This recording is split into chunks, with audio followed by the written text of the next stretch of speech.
It's turning red. Okay, I believe we are ready to start. Okay. Welcome all. Here, we would like to call to order the GRB meeting for Thursday, July 9th, 2020. I'll do roll call. Bradley Klingsborn, Here. Peter Ross, Here. Bob Matthews, Here. Brett Weicker. He's muted. Here. Okay, and then Diana Ellenbecker's here. I would like to entertain a motion to approve the agenda. Motion to approve. Second. All right, unfortunately, I should have looked up who approved it. Bradley motioned and Bob.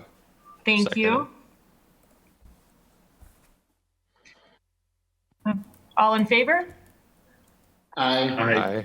Opposed? Motion passes. I will entertain a motion to approve the minutes from the September 27th, 2019 meeting. So moved. Bob Matthews. Thank you. Second, Bradley Klingsborn. Okay, so we have a motion and all approve. Aye. Aye. That passes. That'll take us on to the regular business.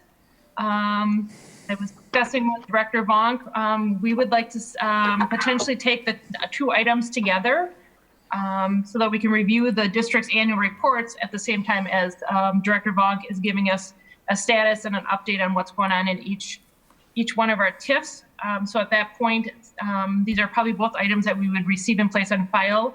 I guess we could take a motion to take the two items together so we can discuss again performance, status, what's going on in the TIF, and then also talk about the report at the same time. I approve that. Bob Matthews. Second, Bradley. Thank you. We have a motion and a second. Any discussion? If not, all in favor? Aye. Aye. That passes. Thank you. I'm going to turn it over to Director Vonk. All right, thank you. Hopefully on your screen, you should see some slides. It says TID Projects Update. Thank you again for taking the time to go through this afternoon. Director Ellenbecker and I felt really, instead of going through the financials and then going through the projects, be better to take them together. Just talk a little bit from my perspective, what's been happening in terms of development in each of these tax increment districts. And then either Director Ellenbecker or I, can answer any specific questions in terms of the financial performance of each of these tax increment districts. Again, just as a reminder, this is a report for year end of 2019. So there's some things, we'll end with what we usually talk about is, okay, what's going to be in our cycle this year in terms of adjustments, amendments, or new considerations for this upcoming year. But this is the report that was sent in per the state mandate at the end of June. And so we're providing this update to the JRB members and have an opportunity to answer any questions about where we may be at. So with that, let me... so at the end of 2019, these are our tax increment districts. As we mentioned last year, we added districts 22 and 23 to the mix. So here's a status of where we are at. And in terms of just state percentage, double check, we are just right around, I believe, 5%, Diana, of equalized value in terms of our value in the tax increment districts. Slightly over that, yes. So in terms of, I think we've tried to be, especially over the last few years, very strategic about, creating new districts and how we create them, making sure that we use them as a tool where appropriate and make adjustments as necessary. So tax increment district 4. This is, again, one of our, now our oldest tax increment district, created in 1998, primarily to help finance and incentivize the Washington Commons apartments, now Riverside Place condos, along with some other projects in the downtown. There's some debt service on here that is going to help support the Cherry Street ramp. But at this time, there are really no other active or additional projects within this TID. I don't know if, and then I guess again, you all had the report with you. I'll take a pause if there's any specific questions, for myself or Director Ellenbecker on the finances or the year-end reporting for this. We'll take a pause to allow for those. I have a question on this one, and that's, it looks like the fund balance from this TID decreased in 2019, but it doesn't seem like there's a lot of activity going on there. Do we expect a further, I see the projections show that there will be a surplus, but is there a reason that it decreased in 2019, and when is that going to turn around? Actually, it'll start turning around next year in 2020. And has been going down each year slightly. For 2019, we had tax increment increment taxes of about 520,000, and yet our debt service was 615,000. However, our 2014 borrowing ended in 2019. So this year we paid $408,000 in debt service. That payment is no longer required. So going forward, we only have about a $200,000 debt service going forward. And next year, 1/1 of 20 tax increment is 529,000, basically 530. So it will, you will see the fund balance increase every year after that, as we will have much more increment than expenses. Okay, and if we have a building fund balance, is there a plan to terminate that, or is there a plan to do something additional with that fund balance? I'm just looking at the mandatory term date of 25. We are probably at the window of almost no longer able to do expenses. I don't believe there are any additional expenses or planned projects in this TIF, but I will let Director Vonk answer that. Sure. This would be one that we'd be discussing this year.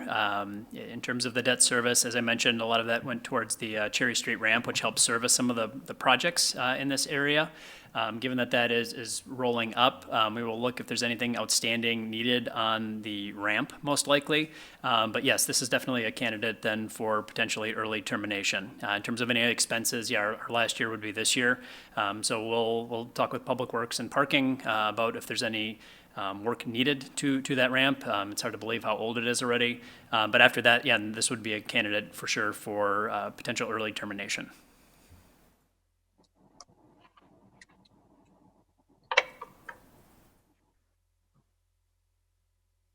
All right, any other questions on TID 4?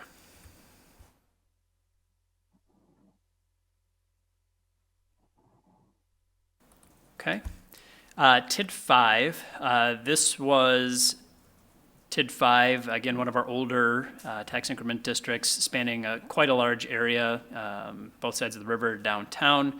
One of the changes that was made last year was to actually take off a number of properties of TID 5. And that was really to do so in order to help create TID 22. We really didn't feel the need for overlapping jurisdictions in terms of we didn't have any projects in those areas and really wanted TID 22 to stand on its own. So we did go through and make the amendment to remove parcels from that boundary. In terms of projects, again, this covers most of the downtown area. A lot of it is already built out. Some things that we had been talking about in this area, our Adams Street parking lot that is currently owned by the Redevelopment Authority. It's managed by a parking utility. We went through an exercise, got a request for proposals, had some potential development projects on this site. With that, there's been a lot of flux with the Bay Lake Bank building to the north, both in terms of some ownership changes and then also tenant changes now this year. So we did, or the RDA did put that on the back burner, but there is a chance we can come back around to that sometime this year in terms of looking at those proposals. There are also some concerns about, parking and the replacement of parking in that area. Of course, everything's a little bit askew right now, given the pandemic in terms of utilization. But that is a potential development site that we would still like to keep on our radar. Again, this TID is older, so we're winding down. We've only got about this year, next year to encumber additional expenses. And so we're just seeing what might be the best for that.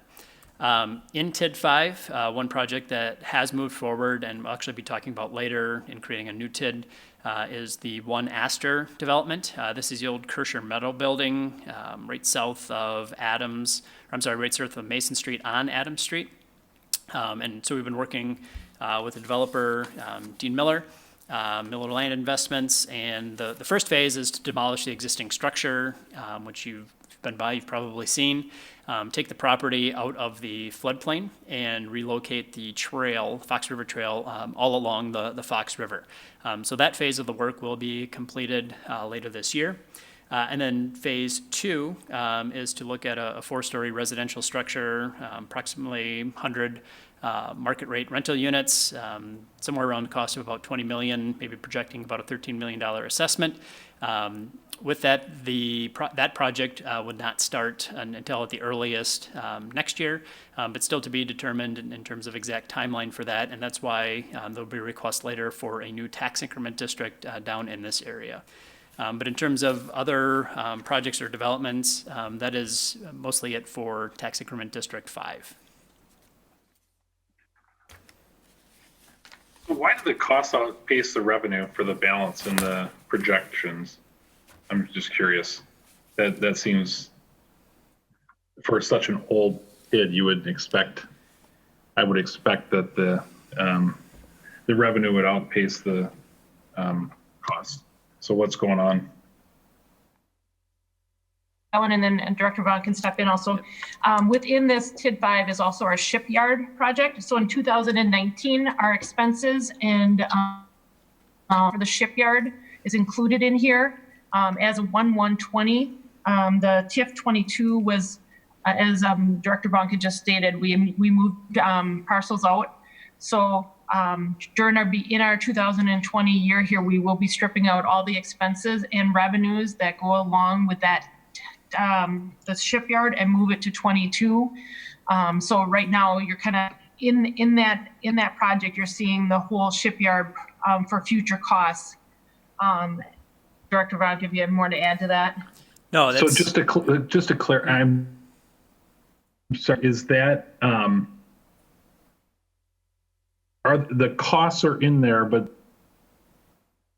the revenue will all reside in 22. So what's going to happen is I'm going to pull some of the preliminary work I did in the shipyard out of this TID and move it over into 22, correct? So I don't lose any revenue. So I'm going to, again, the only reason I'm asking is that would be a good one to also look at for early closure if you're, as you're going down this path, as you're looking at ones to close, because I would think that you'd be in a really healthy position if you backed out some of the shipyard costs. Correct.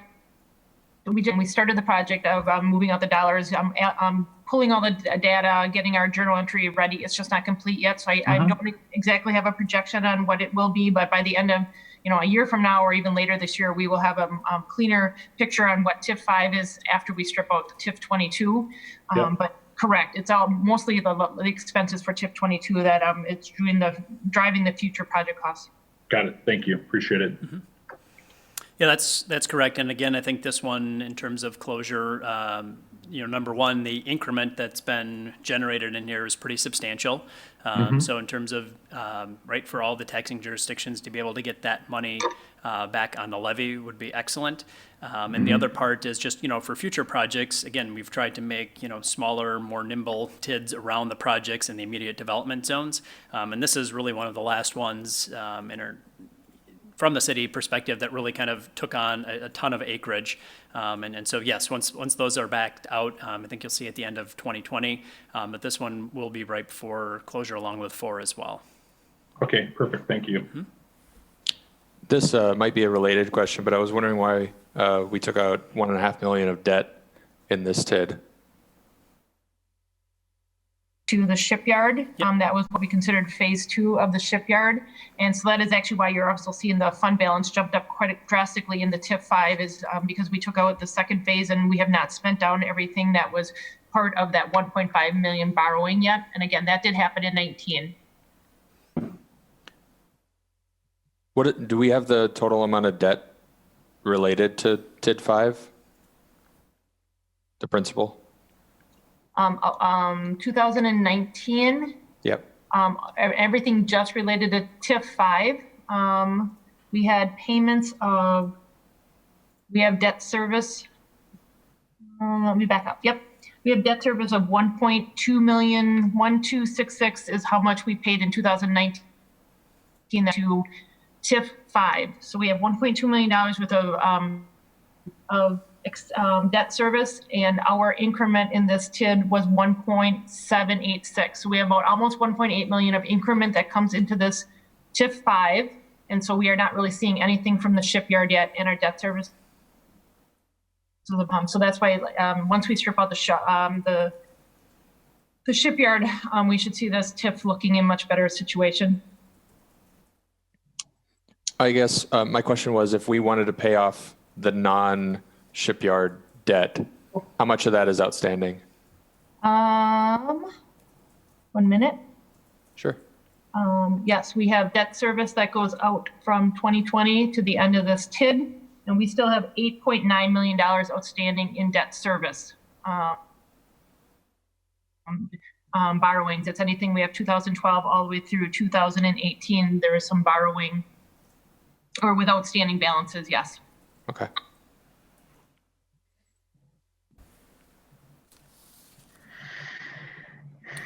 Is that front loaded, Diana?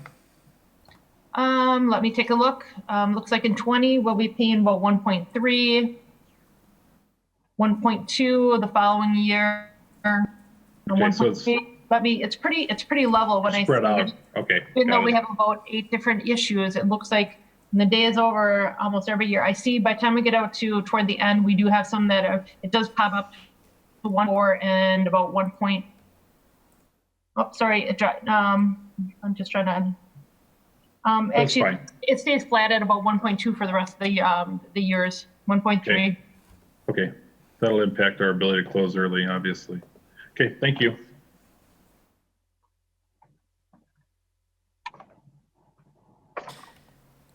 All right. Oh, sorry, I forgot to bring this up. Just proposed, and this was the latest concept plan for one Astor. All right, TID 7. This is one, and the reason we're going to talk about 7, 8, and 9 on here, we're going to talk about some of the things that we did last year. And really, one, I mean, last year was a big, I'll call it, correction and cleanup year for the city and trying to kind of align a path for, making adjustments for closures of our tax increment districts, and really to tie those towards, new things that we were doing. I'm glad that we did that, and council and both JRB approved those changes. However, some state statutes limit us in terms of when we can actually complete those tasks, and there are some stipulations that some of the tasks have to be done actually in the year that you plan to do them. So you will see a little deja vu in terms of request for affordable housing allocation amendments and closure periods. I think we set out a course last year just to make it clear to the taxing jurisdictions how we were going to do these. So I would consider it administrative, but we will go through some of the motions again to make those actions official in terms of actually doing the allocations and closures, which were scheduled to start this year. So TID 7 is one of those. I believe as we talked about last year, our outstanding debt service has significantly declined, and I think this was the last year for the Tundra Lodge project. And with that, we made a transition last year to create a new TID 23 towards the western edge of the Legends District here to facilitate the Legacy Hotel and that development. And so this one is slated to run one more year. We have, I think we talked about some expenses in there towards infrastructure. You'll see those this year. Some of the sidewalks going in to this area That has been a big concern just from a safety perspective of all the individuals that patronize this area, and hopefully will again someday, for stadium events, expo hall events, and Rush Center events. And so we're working to use some of the fund balance that was allocated towards that, and then run it a year for affordable housing, and then shut it down. So with that, there are no significant other changes in TID 7, and so this one will be slated for the 1 year affordable housing and then termination.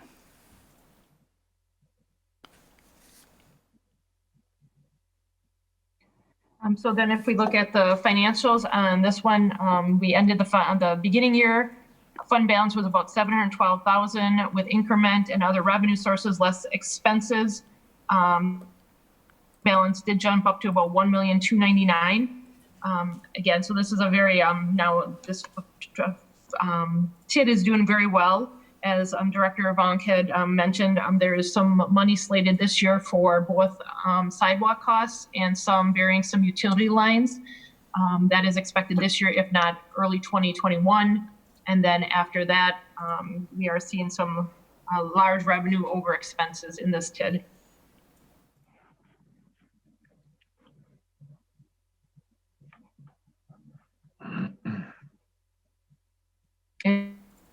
Any other 7? TID 8, again, the same thing. We'll go through the process. There really is no development activity out in this area. The projects have been completed.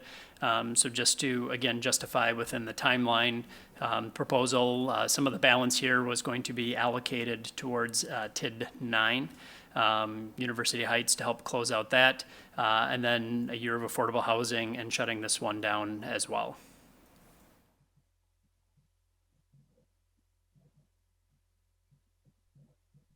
So in this TID 8, we started the year at about 1.8 million, some increment, less some minimal expenses, and we ended close to almost 2 million in this fund. And at this point, we have, like Dr. Director said, there are no additional costs probably expected in this TID.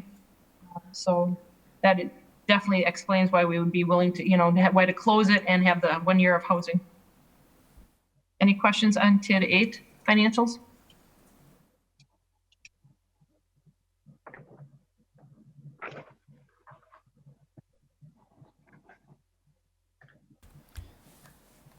All right.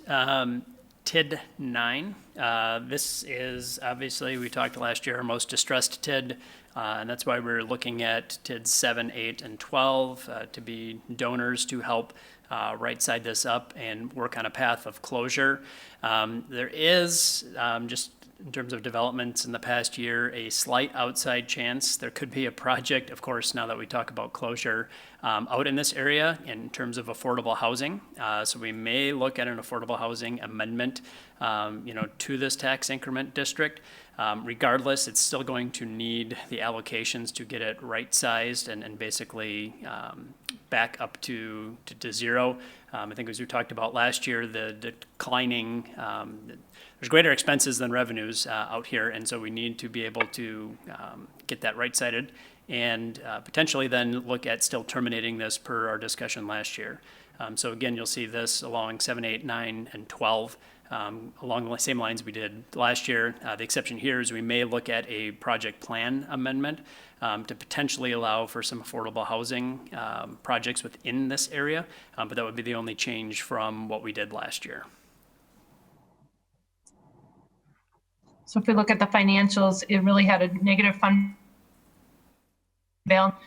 Increment and some revenue comes in just under 200, just around 200,000. We have debt service yet at 200, about 220,000, some other miscellaneous expenses. So this fund balance went slightly farther negative, and it's sitting at 1.5 with the allocations. We will get this one back to zero and be able to close this one down.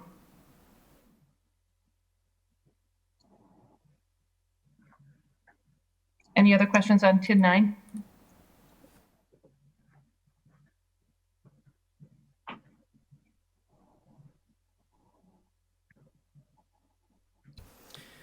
TID 10, Main and Mason, near east side of town. This project, or this TID, has had a few projects come online or be fully assessed recently. Those include a stretch of 1901 to 1931 Main Street GB real estate investments, the Arby's, Familia Dental, and North Shore Bank. I believe 1/1/19 were now all fully assessed and bringing in some revenue to this area. I also believe some of our obligations are declining a little bit.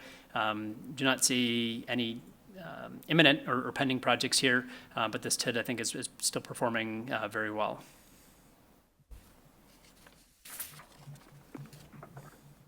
So yes, if we look at TID 10 or TIF 10, we have started with a fund balance of about 539,000, increment in revenues just over 200,000. We have one developer grant that was paid out in this year. Again, last year we had a larger one that ended, so that we only have one developer's grant. A couple of miscellaneous expenses that have to 707,000 as an ending fund balance. The other thing that I would add, Director Vonk, is we had talked about there was some potential stormwater improvements that were slated for 20 in this area, so we have put in some expenses for that as a potential. Yes, that is correct. If you've been through this area after a major rainstorm, you've seen part of Old Preble, the stormwater infrastructure is inadequate for what needs to serve out here. And really, to protect our investments and the development, we need to make sure that this area is buildable. So we've been working with our Public Works Department in terms of some stormwater infrastructure improvements in this area to help alleviate some of that flooding.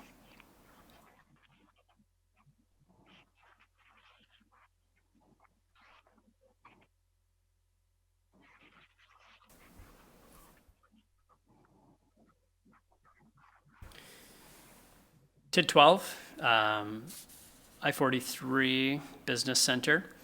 As you well know, this is one of our best performing TIDs. Again, we'll go through the motions this year to work on the allocation, affordable housing extension, and closure, as we had discussed.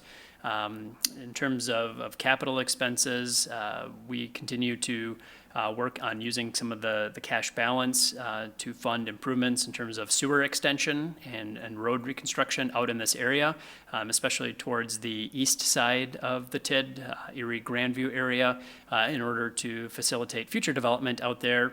Not this year, but perhaps in next year, we could look at a new tax increment district out there to help finance additional industrial park development. We are in the process right now of working with our Economic Development Authority. We've been working with all the landowners out there. We did a wetland survey. We're currently going down the path of doing a market study right now to identify where that growth should happen.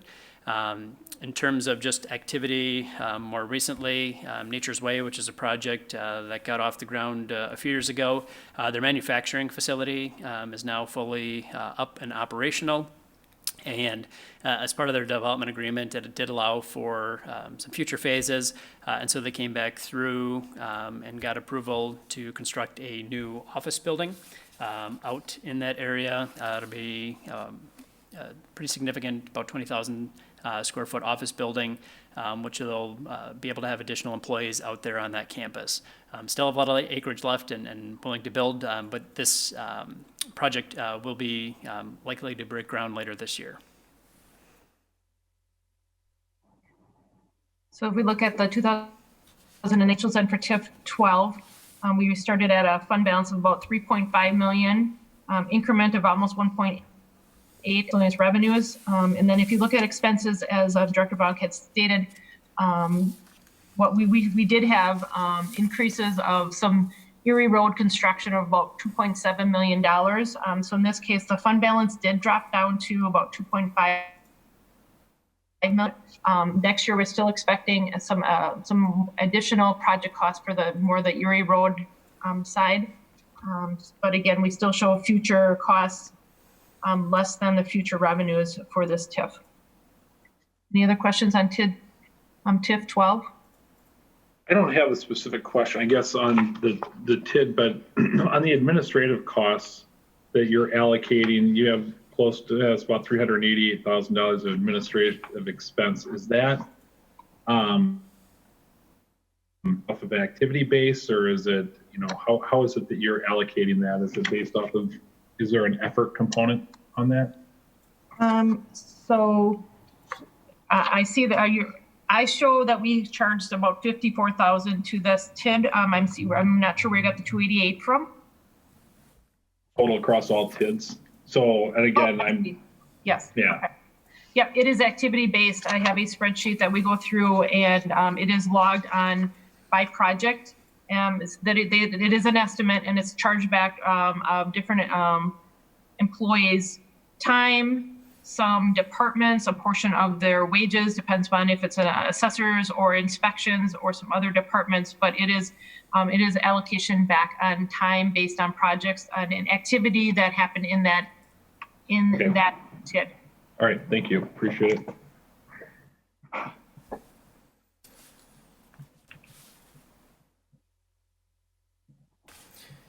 TID 13, again, one of our larger downtown TIDs. This one, again, largely created to help take down the mall, fund the Schreiber Foods expansion, working on the KI Convention Center, along with some other residential development projects. One of the main projects within here is Hotel Northland, and of course, very glad to say that this hotel became fully operational in February of 2019, and they were doing quite stellar. Of course, like everybody else in the hospitality industry, the pandemic has turned things upside down a little bit, but we expect them to bounce back really well, and just it's been very good for our downtown to have this project completed.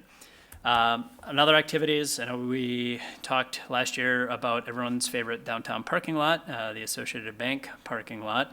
And so with that, we did make the acquisition. We put out a request for proposals for development on this site, had two very good, very different proposals in terms of a development. And the RDA elected to move forward the proposal from Gorman to put in a mixed-use facility that would be primarily residential, targeted towards affordable housing, with a number of apartment units and some townhomes back along Van Buren Street, and then Mauer's Market, which would be an urban grocery store component of this. So we are working with Gorman right now in terms of putting together a timeline and some plans. Of course, the LIHTC credits and new market tax credits have taken some changes in the last few months, but hopefully we'll get them on a path forward. Initially, their proposal had looked at starting construction, securing financing, and then moving forward, starting construction in 2021, and then having this constructed, being open in 2022. This is one also because of TID 13 being a little bit older.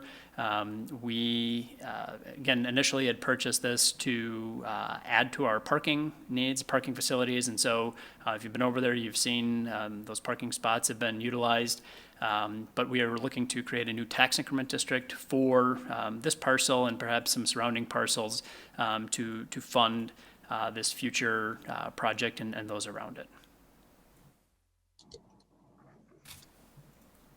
So if you do look at the financials for this TID, it started off at a negative fund balance of about 3.1 million. We did have increment and additional revenues come in of about $2.4 million. And some additional debt service. This fund balance did actually go to a larger deficit of 3.9 million.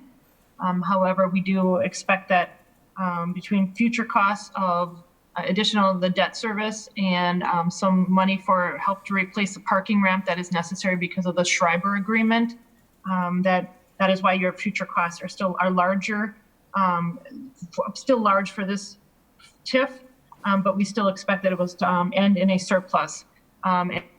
As I just said, once we do have this parking lot and we do create a new TID, we would be stripping these expenses out of this TID. That would make this one look better, and we would be creating this new TID. Yeah, I think as Director Ellenbecker indicated, I mean, we committed through our development agreement with Schreiber.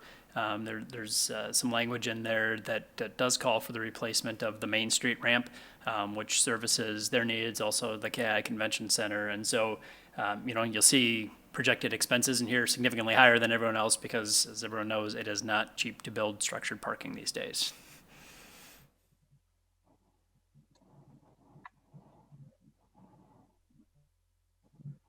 If you create, or if we create a TID for this development, will that TID then purchase the $1.2 million lot from this TID, and therefore it'll show up as revenue that year? I believe as we did with the shipyard, there's potential for us to reallocate cost towards existing projects. And if we do move forward with a new TID, I think we would look at the cash flows and look at reallocating that over towards the new project.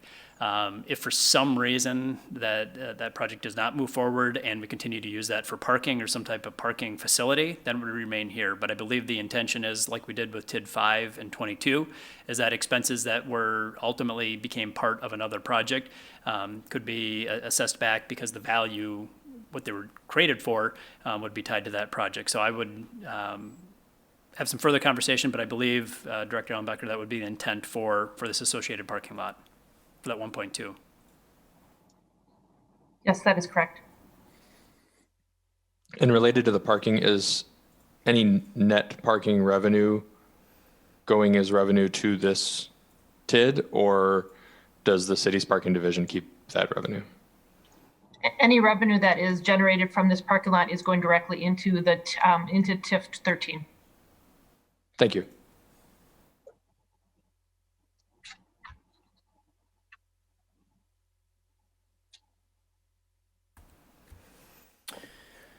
All right, TID 14.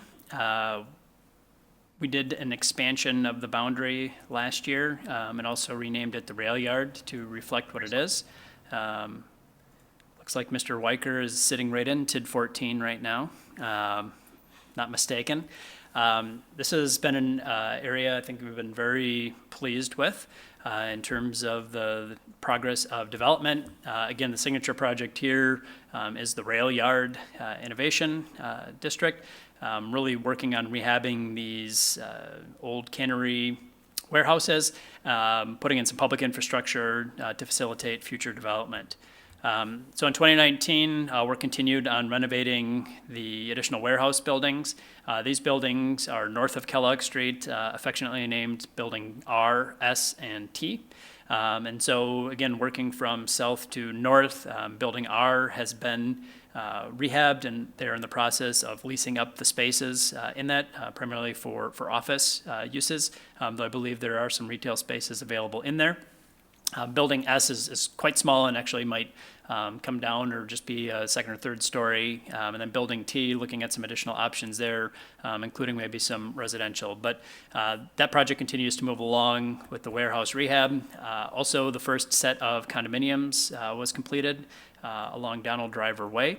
Donald Driver Way, of course, being extended further to the north, that street being put in, Kellogg Street being put in, and then work on Bond Street will be completed shortly. So there'll be an extension of the neighborhood, and again, providing that infrastructure, not only the streets, but the utilities to facilitate further development there. At the very far north end, we've worked with TWG Development out of Indianapolis.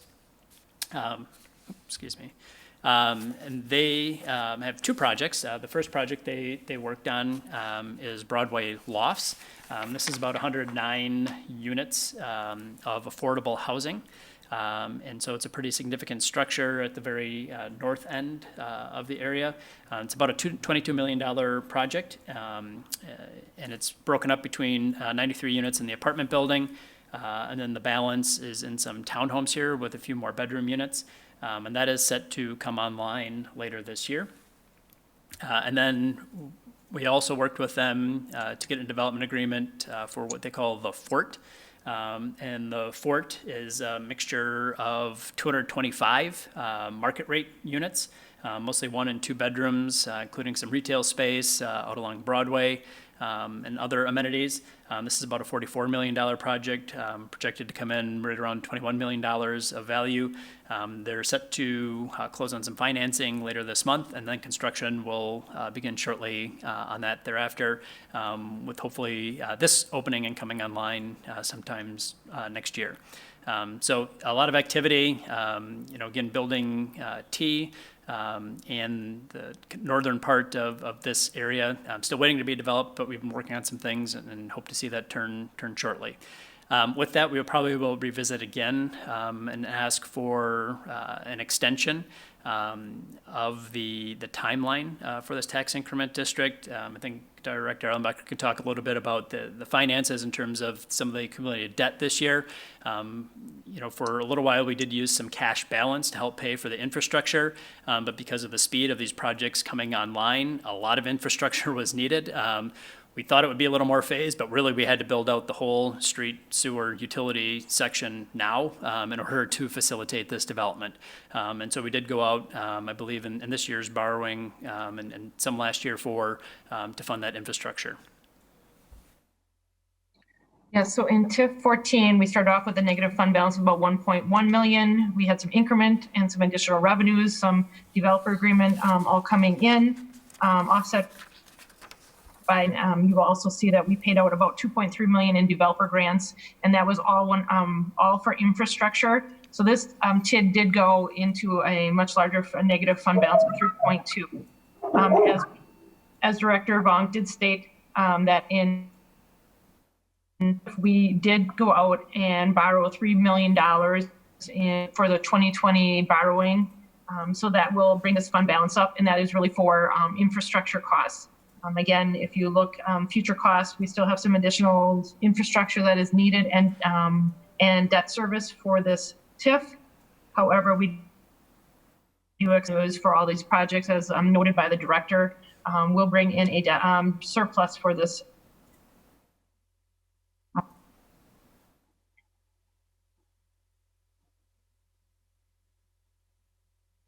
Any questions on TIF 14?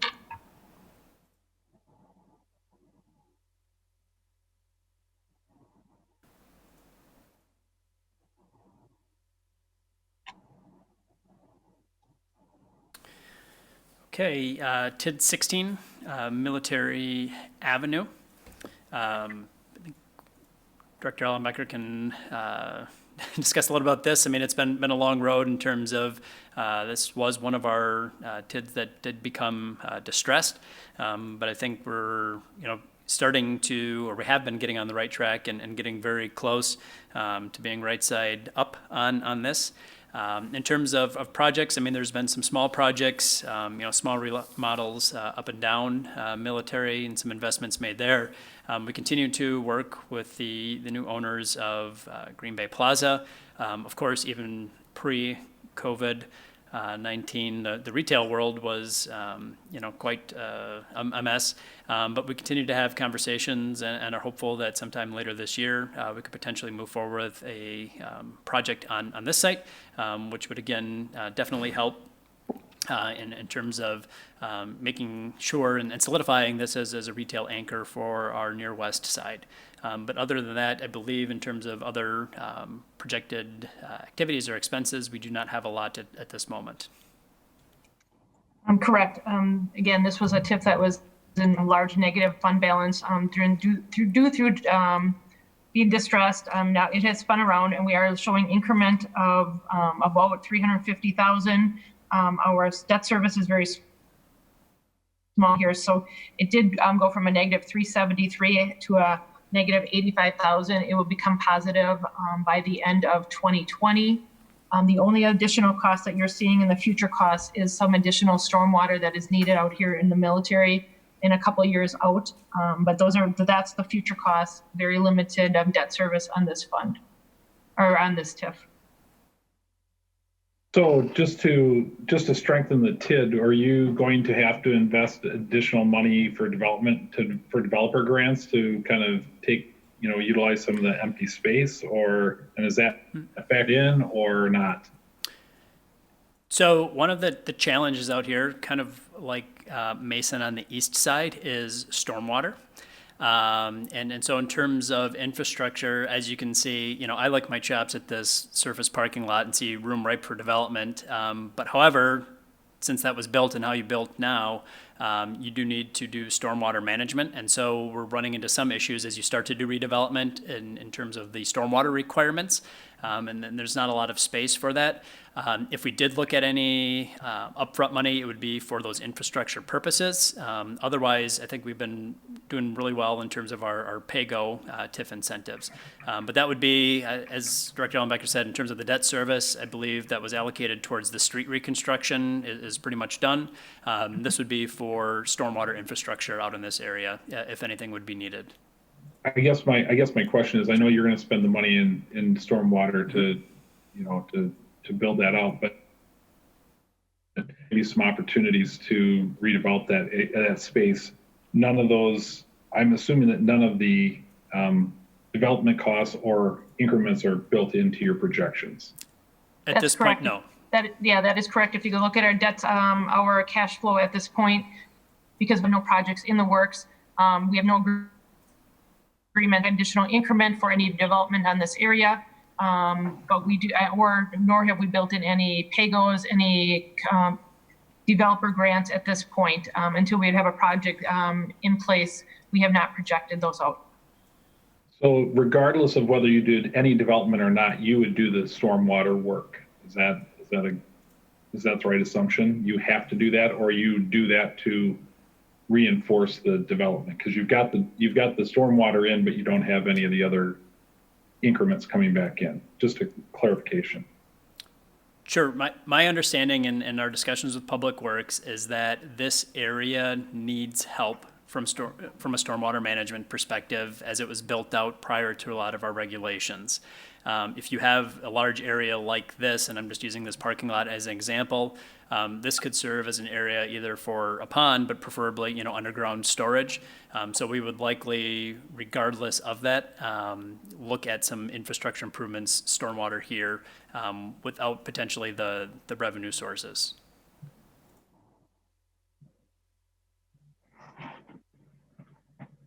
Thank you. Mm-hmm.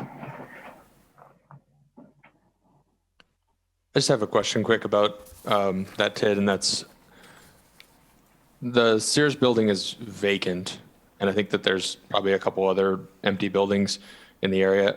Are any of these impacted by if there's a challenge to the valuation of those buildings? The black box idea. And was there to us keeping this TID there if the incremental value is hit by that? All I can say is at this point, no one challenged. We did not have any challenge at the board of review for this building for 2011 of 20 values. Can't say that's not going to happen, but at least we're one more year moving forward. They did not challenge it at this time for the dark store or for any of the for being not filled or unoccupied. That is correct, and that is something that we do consider with this TID, and as we get to it with 19 as well, right? The potential of big box vacancies.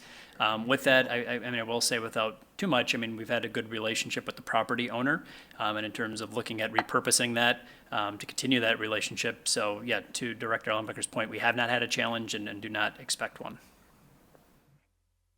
Thank you. Mm-hmm.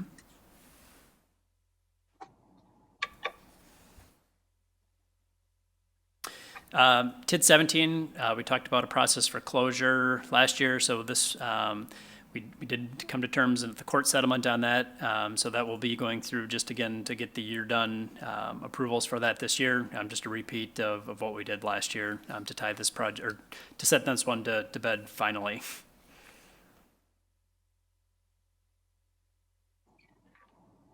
Yeah, so the financials on this one are relatively small. We have a negative fund balance of about 68,000. We do have slightly more increment coming in than expenses. And if we left it out enough years, it would start being a positive fund balance. But Director Von, is this one that I believe it is on path to be shut down, correct? Correct. Or yes. Yep, we're going to look at, once the court case was settled, what remained, and probably take a small allocation from 7 or 8. As you mentioned, it's only about 60,000 in the hole just to plug that, but to put that one to terminate it finally.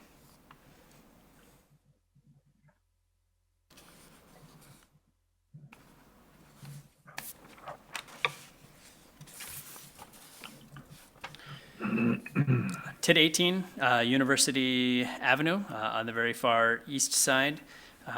This, again, started as kind of a redevelopment of our major corridor, gateway into the city, dealing with a number of brownfields in this area. We've had a lot of success, obviously catalyzed by the festival foods development, the new grocery store, the outlet shops.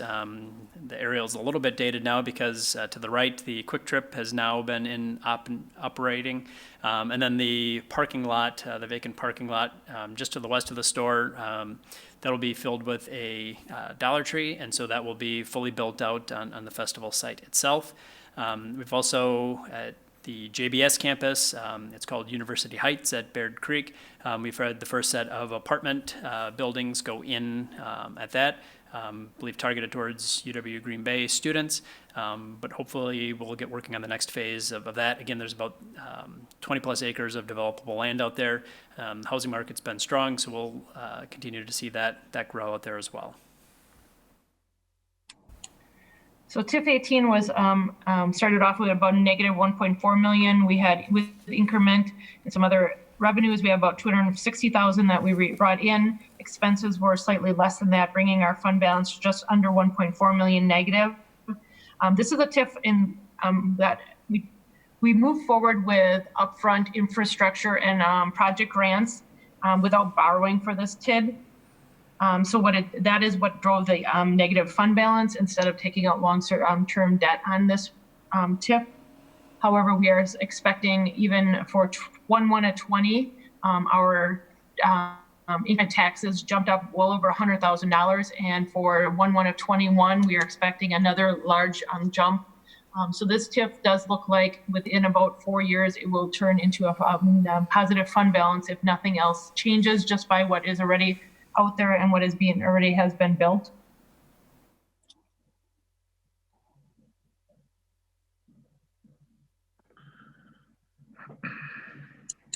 So is there a lot of interest in this area? There is. Again, without disclosing too much, this year later, you'll probably see maybe 2 more projects in this neighborhood start to move forward. I think, the festival catalyst is doing what it was meant to do, and people want to be, near a grocery store in Anchor. It's got great access to 43, and there's still a number of, I'll call it vacant and or underused properties in this area. And so I think we'll have 1 or 2 more major development projects coming through. Okay. And none of that's factored in at this point in time, is that correct? Correct. Nothing. Nope. Okay. Yeah, we don't put anything Right. into the assumptions, at least until we've got a term sheet or something comes publicly. That's what I thought. Thank you.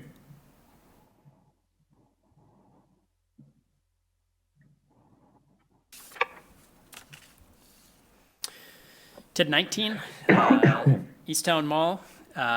This, was created a few years ago. The Cub Foods is now, as of 1/1/19, all fully assessed. That building was rehabbed and built out and is doing well. The East Town Mall itself obviously has been more of a challenge. From a development perspective, obviously has moved slower than we would have liked or anticipated. Still continue to work on things there, but once you don't own the property, you're still working with the private entity on that. Given that, the area continues to do well, and we continue to get interest here in this area. And I think just also from a financial perspective, we did not have a lot of, I don't think, any capital outlay initially for this area. It's been structured as a pay-go TID, so there's been some administrative costs with that. It's just we don't have a lot of debt service or any debt service, I think, outstanding on this one. So we protected ourselves that way from making that investment. But again, I mean, the demographics around this area are very strong, and still continue to work on making strides forward in terms of getting that development moving forward. Just to respond to Mr. Klingsporn's, also again, kind of question about the nature of somebody coming in, trying the dark store challenge. The way that these properties got assessed initially, I think we did go on a path, right, of settling on this. So I don't really think they can go much lower in terms of the mall properties themselves. With that, since we started this TID, Shopko has come up as a new vacancy. But with that, again, there's been some potential discussion about redevelopment there, so we did not get a challenge on that one. Yeah, so as Director had stated, East Town Mall, we had written with a negative fund balance of about 57,000, end of the year in a positive at about 91,000, more increment coming in than any debt service or grants, because this is 100, we took out no debt on this one, and we are only paying at a pay-go out to what used to be the Cub Foods. So this one is continued unless we have some other additional project. This will continue to be in a positive fund balance until another project comes online, and we would move forward. But again, at this point, we have done this solely as a pay-go TIF.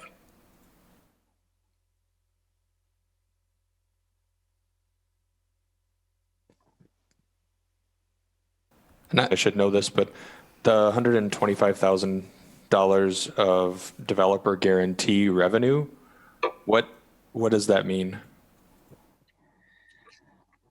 This is a unique structure that was set up by the attorney of the Eat Cub Foods project.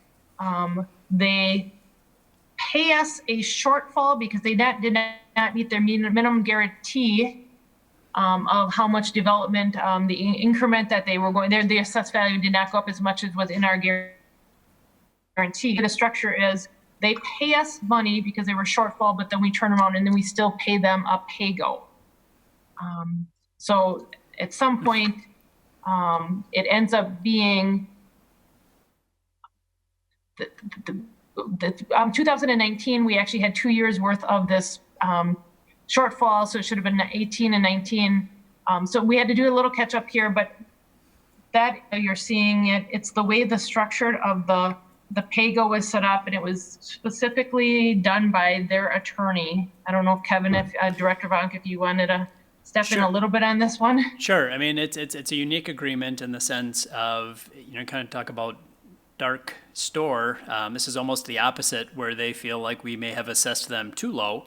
And look, that's a challenge in our area because of our market, and sometimes our cap rates are higher than other places. And so in terms of whether it's for their tax purposes or other legal purposes, they feel that their building should be worth a certain value. And if we come in with a lower assessed value, they have agreed to pay the difference, saying like, no, we believe our building should be worth this value. They pay the taxes on that higher value. And as Director Ellenbecker says, we refund or provide the incentive as a pay-go according to that percentage and that higher value. So in terms of the cash flow, it looks a little bit different in terms of that revenue and exporting, but that is the way that their agreement was written and approved. So it's a unique situation, but in terms for us, we're comfortable with how it works.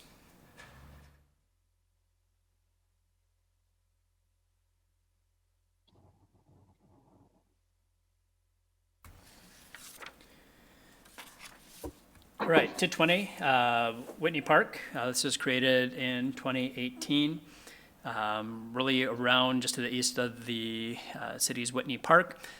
This is also an area where we've seen a lot of activity since its creation over the last few years. Whitney Park Townhomes, Phase 4, that was moving forward, taking down some older dilapidated housing stock, replacing it with some townhomes.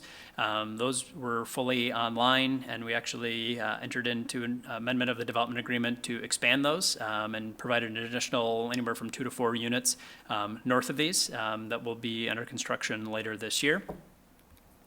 901 Main also came online. This is at the curve next to the Greyhound station, kitty corner from Whitney Park. This is a project that is also now open. As you can see it here, it's a tight spot, tight site, but fit in 20 apartment units. Worked really well. This area here was about a $3 million build. About 2.3 million we're estimating to come online. And I believe this will be, Diana, correct me if I'm wrong, this was not fully online 1/1 of 19, only partially. So we'll have this fully online next year. And then Whitney School, 21 apartment units within the building. It's about $5.6 million project. We're estimating around about 2.5 million valuation. So there's a historic rehab of the school. If you haven't been inside, I'd recommend it. It's awesome, beautiful rehab inside that building. And then they've also begun constructing a number of their townhomes on the back end of the property. There's 6 units that are going up right now and will be available for purchase this year. But then they'll start on the next phase of another 6 townhomes. All in, we're estimating somewhere around $800,000 to $1 million of new value with these townhomes. So adding a lot of residential units to this area. Director Elmecker can discuss, all of these deals were PAYGO deals. And so we're very pleased with the progress that's been made here and continue to hope to see some momentum. Correct. So, and as for this TID, that because it has just begun, we actually had no increment or no revenue that came in for 2019, but we did have some miscellaneous expenses, some admin, some DOR fees, a couple negative, small fees. So that did end up with a $29,000 negative fund balance. However, 1/1 of 20, we do have about 7 of increment that will be coming into this TIF.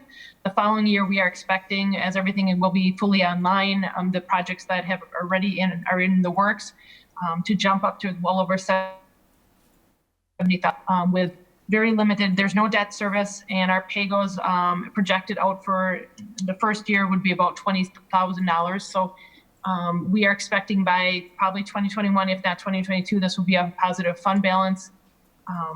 So this is just some startup costs with no debt service, no upfront grant or infrastructure costs, and just really it's the timing of waiting for the increment to come fully online. I'm curious why the costs are so closely tied to the incremental revenue.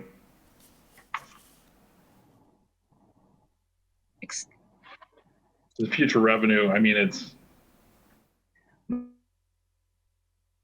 some of those types of things, it just seems like it's really close. Is that just the developer fees, or is that closely aligned to what you are expecting in the revenue? So just from a agreement standpoint, I believe a lot of these, and again, in terms of shaping the development agreements themselves, these agreements are pretty heavy in terms of the developer-city split. And so a lot of them are either 70 or 80% PAYGO because there's no debt service up front. RDA made and city approved the decision, instead of having a 50-50 split go out for 20 years or close to the life of the TID, they looked at doing an 80-20 split, which then the payback period, either through a monetary cap or a time cap, would be set more at like 12 to 15 years. And so that way, it was a way to get these projects kind of off and done in the TID, and that way, if there's no more projects, it would allow us to close them down earlier. So they're pretty tight, and you'll see that with the next one with packaging as well. And that was the thought, is to make them heavy in order to shorten the time period in which the agreements would need to be going.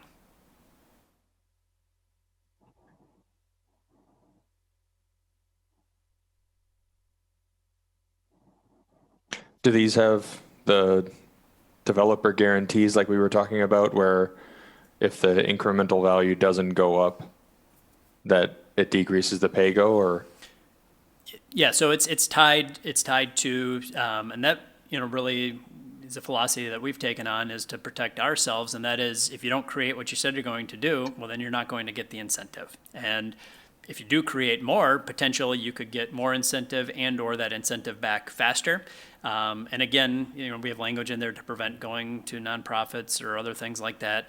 But yeah, if for some reason the increment would decrease, let's just say perhaps tenancy would go into lower rents and result in a lower assessment, that pay-go would be decreased. Correct.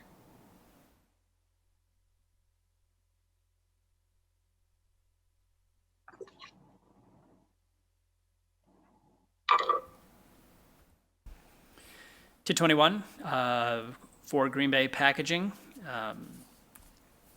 Again, I don't have any current photos out there, but the largest really single development project in the history of the city. They are moving quite rapidly on that project. A lot of the equipment and machinery is being put together. The structure is coming together with the hopes of most of that being enclosed and up and operating by the end of this year. I believe by next year they want it to be fully up and operational. Again, in this one, we did not borrow any funds for this. There's some administrative costs. Obviously, this is a very big project to work through, and there's still a few things in the development agreement to continue to get set before moving forward. One of the things in here that's a little tougher for us is because it's all industrial. We do not control the assessment on this. But prior to this, we tried to work with individuals from packaging and the Department of Revenue to kind of give us some estimates of where things would be, and those are the estimates that we're using. And as Mr. Matthews had talked about, really here it's a pay-go that's tied to that exact value. And so that's why you'll see the project costs really closely align with the future revenue. Correct. When we go into TIF 21 here, we have some administrative costs, and at this point we don't see any increment. As a 20, we start seeing increment coming in of about 36,000, and starting in 21, then it would expect to jump up. And again, it's an estimate based on what we feel that the manufacturing will come in at. However, this is a rather large split between the city and the developer percentage. So it is linked directly. Whatever the increment comes in, a large portion goes back out. So you will see this continue to be, as once it becomes positive, we think that by 2021, if not by 2022, this will flip to be a positive fund balance. And going forward, it would just continue to slowly go larger unless another project came online. And then at the end, revenue is based on the project. Actually, as I say that, I don't believe any really additional projects would go into this. This TIF director, I believe this is all really just limited to Green Bay packaging. Yeah, it's encompasses their properties. There is some room if they were to make improvements, perhaps at their headquarters. I know there was some expansion of their box plant or some other smaller improvements. But this, yes, is tied to the properties that they own.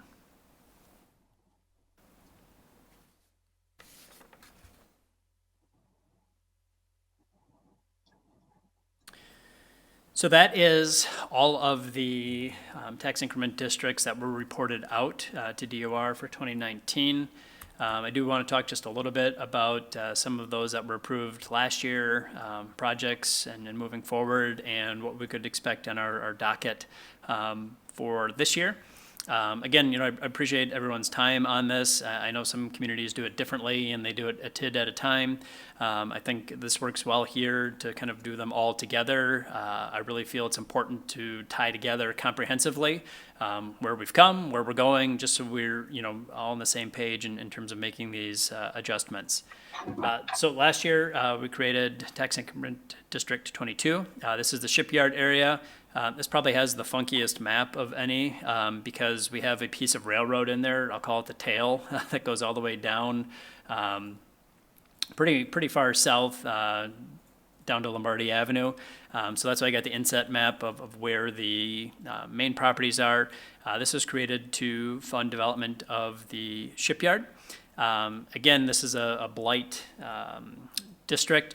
If you can recall from last year, there's probably about 60 plus acres of land here. A lot of it is in the hands of the city, redevelopment authority, a nonprofit entity, or it's a surface parking lot. So in those 60 acres, I think our base value was, I don't know, right around like $3 million. So there's not a lot to start with, but we're very hopeful in terms of this is an area that needs some investment, and we hope to see some pretty substantial increment in the future. This is different than maybe some of the other TIDs that we have created in the past. I will say this is one where we are incurring some debt out front. Part of that given the challenge of that area and the need for the city and redevelopment authority to make an investment in that area to really start to turn things towards driving additional investment, something that the redevelopment authority and council felt strongly about. And so you will see as we come through, as we talked about at the beginning, some of the debt service from TID 5 getting shifted over to this particular site. So with that, this is the core of the shipyard area. This has been an evolving project, I think, to say the least. Even since I have gotten here, I think we've been through 6 iterations of this in different combinations. But I think, where we are moving forward with this concept plan that in 2019 was really through a lot of public outreach and engagement, we shifted away from an athletic field and a stadium to more of a outdoor arts, cultural, entertainment, recreational center. It was very clear, and we worked a lot with the public. I think we had several hundred people at our meetings and a few thousand comments. They did not want to see another stadium. And so this is the concept that we have decided to move forward with. We've been having some discussions, especially given 2 pieces. One, COVID-19 and the ability of people to gather in places. With that, this is primarily outdoors, so there's lots of space. But also secondly, high water levels. It prevented us, high water levels prevented us from getting on this site for a long time in terms of doing the filling and grading for the site. We're still having some talks about when is the right time to move forward with construction given those high water levels. And so that's why I think working towards doing the bonding on this project, we've been doing it very incrementally and doing it in a way that we know that we can spend those funds in the next year to be able to get that work done. So the money so far initially was used for property acquisition, the design services, and then filling and grading of both this site and the north side of the slip. So we're hopeful then to start to work on how we're going to do the phasing for this and what construction would perhaps happen later this year and next year on the shipyard site. Again, one of the features of this is a container park. We're looking for a space for creating some type of different small scale space for food, beverage, and retail, which really we think helps the community and actually now could be a good spot in terms of people who are looking to be more mobile and maybe not plop down a lot in terms of brick and mortar. On the north side, this is where a year ago we were talking about Breakthrough. They made their announcement that they were going to work to find a different location, and we continue to work with them on an alternative location in the city. After that, we did have another developer who was interested in this site all along, but we had already, I'll call it been to the dance with another partner. But when the opportunity opened up, Merge Urban Development out of Iowa stepped forward and their proposal to look at a pretty significant mixed-use complex. What they would be looking at, it's about a $41 million investment, projecting value about $21 million. 2 4-story structures, about 225 market rate apartment units, and then with some restaurant and retail space in that area as well. Right now, we approved a term sheet with them this year and are in the process of working on a development agreement that would spell out, kind of phasing and next steps.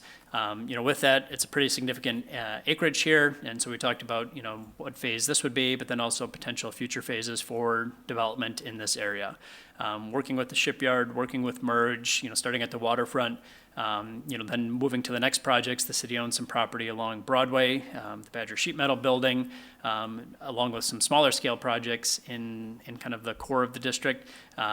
We believe that this one will start to turn very quickly once we get these two initial projects up and moving. And TID 23 was created for basically to kind of replace the outdated TID 7. This was looking at the facilitating development of the Brett Favre Steakhouse into the Legacy Hotel. We also included parcels, a lot of parking lot and or grassy area that did not have a ton of value. So redevelopment in the future with the Fabry Glove company, also land that's owned in private hands. As you can see, just even from the aerial itself, there's a lot of grass or deteriorating pavement in this area, where we continue to have some discussions about future development projects. And so if you've been down there, you'll see the steakhouse came down, and work on the legacy will begin very shortly after that. There it was, and this is what will be in its place. So 2 TIDs that we're potentially going to talk about on the docket this year. Council provided Redevelopment Authority the authority to really explore these and see if they will come to fruition. One is, we'll call it TID 24. I think we named it, or calling it maybe Adams Chicago, Chicago Adams. Something along those lines, which is to look at a TID for the One Astor project. Given that TID 5 is quite old and potentially we'd like to shut that down sooner than later, a TID to capture that development project. As you can see, there's also a lot of remediation going on at the old Royal Cleaner site, which is another future development pad, and then the city owns some space at Monroe and Chicago as well. So we feel a TID with a boundary to be formally discussed yet in this area can help facilitate development of a few of those sites, and we'll bring forth a proposal on the docket later this summer.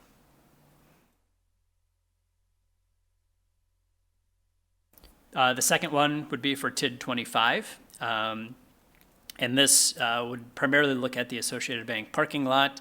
I think we'll call this one Monroe Cherry or something along those lines. And really to look again, TID 13 being potentially a little bit older. We did have some discussion about expanding the Whitney Park TID. But I think in terms of what you're looking at for purposes and projects, Whitney Park is really fueling a lot of residential development. It's different than what would be proposed here in terms of mixed use and some additional density. Again, also with potentially, as Mr. Klingsport had noted, shifting some debt on to this, and we would rather have that, kind of stand alone on its own TID and work on its own merits. So this one could be as small as a square block. We're evaluating potentially some of the parcels around it, but this would be the other TID that would be proposed on the docket later this summer. So with that, just kind of a capture, 2020 JRB. This first page is really, I'll call it going through the motions to meet with DOR requirements, things that we talked about last year, doing the allocation amendment really to close out TID 9, affordable housing resolutions and termination resolutions. Again, for some of these, the termination resolution may need to come before you again next year just because it's the year that it actually happens. But again, I like to keep doing these all together because I think it makes it clear where we're going as a city. And for the taxing jurisdictions, we've passed resolutions on these. Take it as you will what a resolution is worth. But I think publicly stating like we're going to do these things, it reaffirms our commitment to continuing to go down that path. With that, I would like to discuss again, it got tabled last time, potential extension resolution for TID 14. The final termination for 17, and then discussion on creation of TID 24 and TID 25. And so that is what we'll be proposing on the upcoming docket this summer. So that is what I have, and happy to take questions for myself or Director Ellenbecker.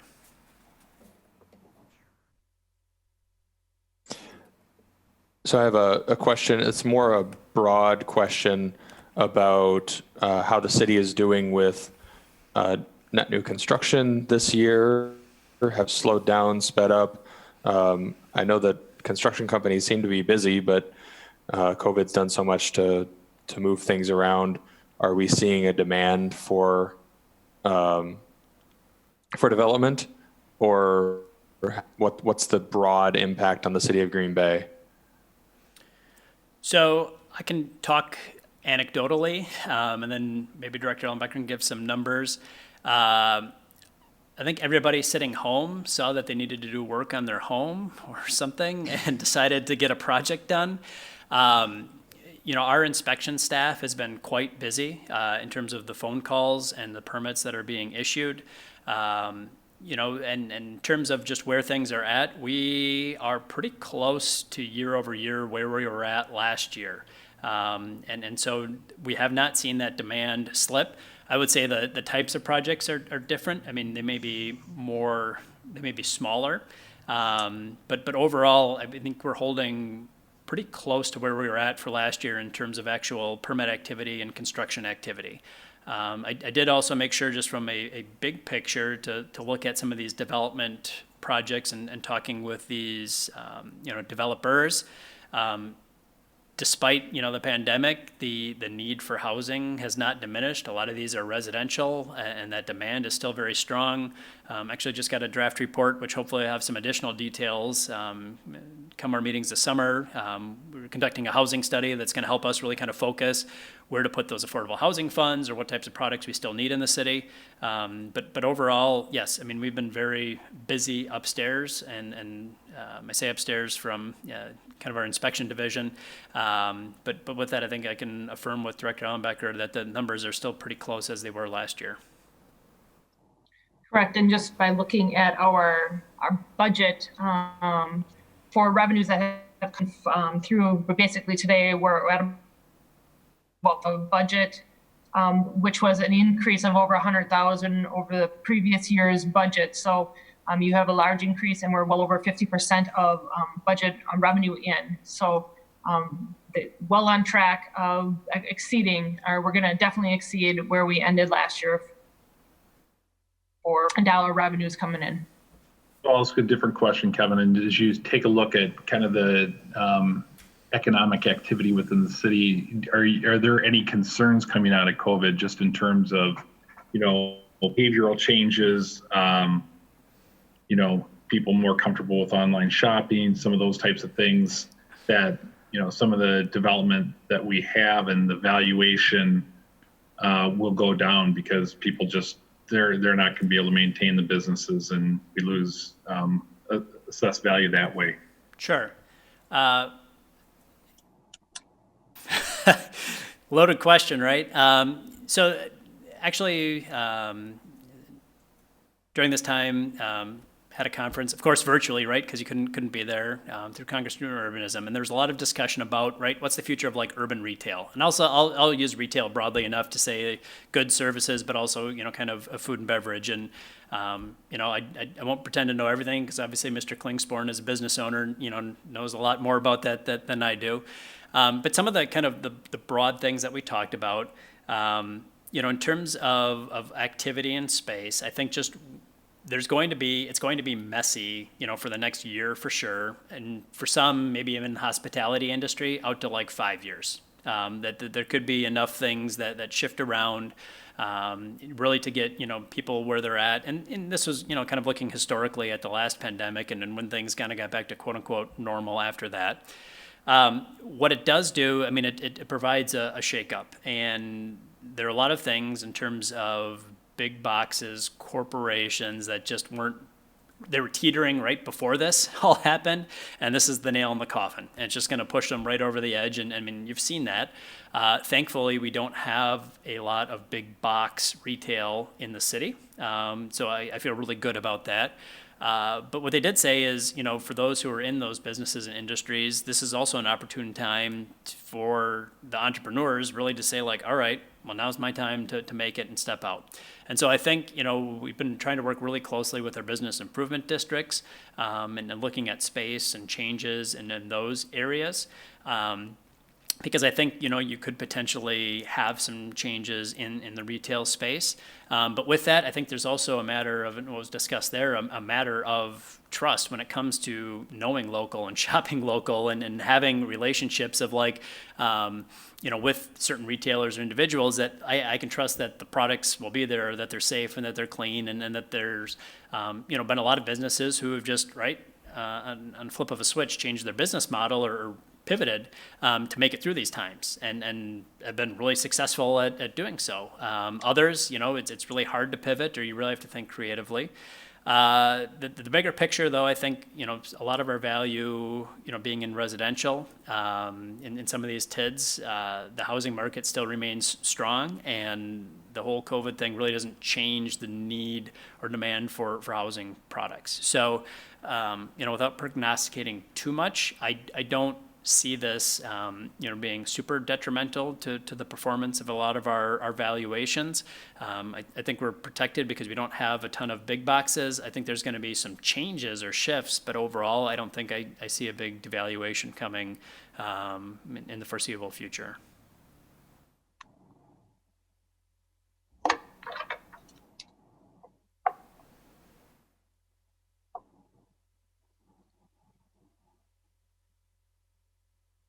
Any other questions for the director? Otherwise, I would consider a motion for item number 1 and 2, which we took together. These are both informational, probably recommendation to receive and place on file. So moved. I'll second. All right, we have a motion by Bradley and a second by Bob Matthews. Any discussion? If not, all in favor, say aye. Aye. Nay. That passes. Our next item would be informational to set the next date. Director Vonk, any suggestions here? Yeah, I think what I will likely do is send out just or kind of like I did last time, just maybe get some weeks identified. I know people take vacations in the summer, and just try and identify when the next time to meet may be good. I'm guessing it's probably going to be sometime in August. And that is, we'll probably schedule then the JRB meeting, the first meeting sometime in August, have our public hearings for all the changes that we're making at Redevelopment Authority that month. Then there's the mandatory waiting period, so those can go to council in September, and we'll finish this up in September again. So I do not think we need to set a date exactly right now, but I'll work to get that on the calendar this week at least, just to get some dates out there to set the schedule up. Any other questions? A motion for adjournment. Motion to adjourn. Second. We have a motion by Bradley Klingsborn and a second by Bob Matthews. All in favor? Aye. Aye. That passes. We're adjourned. All right. Thank you, everyone. Thank you. Thank you, everybody. Thank you.